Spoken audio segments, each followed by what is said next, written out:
In the 1980s, I read an article. A grandma had gone to visit her daughter and granddaughter. While she was there, she happened to look down to resolve their daughter's homework and said, "Oh my goodness, not again. Tell me that they're not doing this again." You know, was she so upset about? Whole language, some form of it had just been reintroduced again.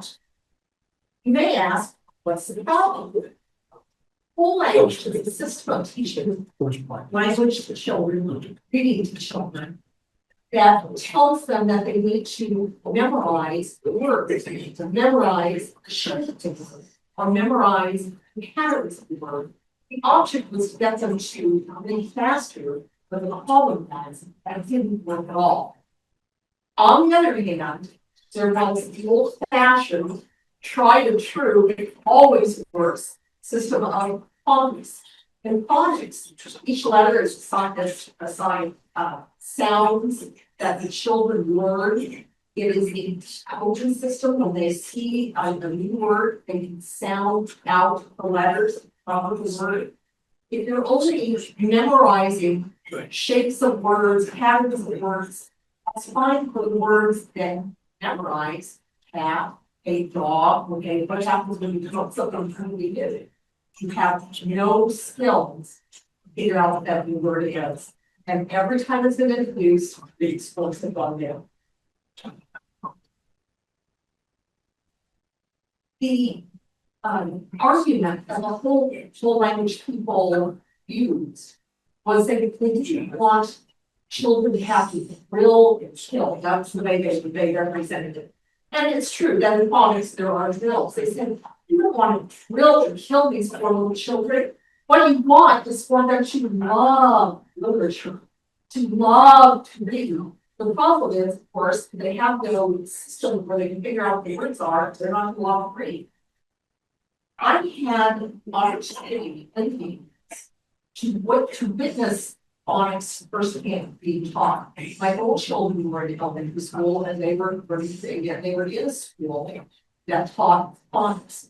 So this is the way this the teacher would come and she'd say, "Okay, row one, here's the chart for the day.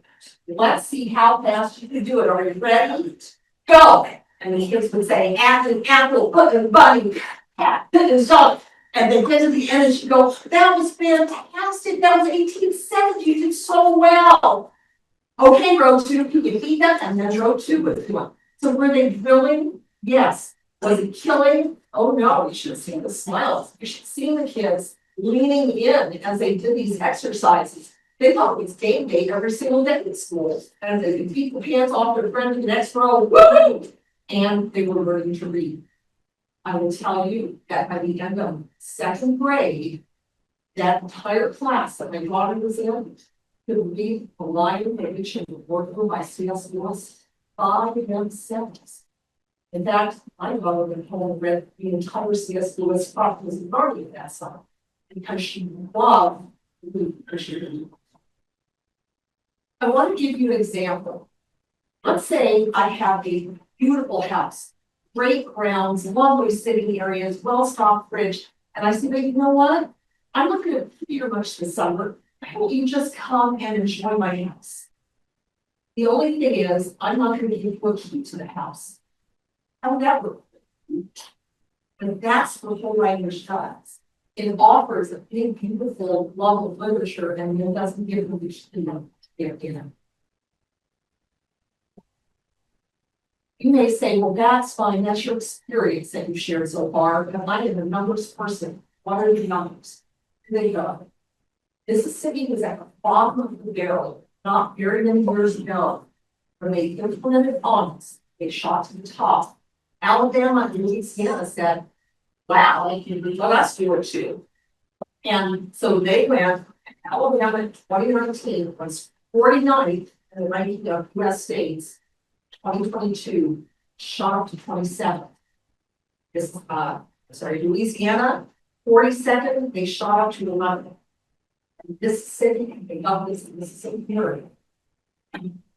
Second only for the United States. So the next time you hear Oh, it's all down the light shows and phonics. I want to tell you, that is a bunch of CRA. And if you know, I just spell.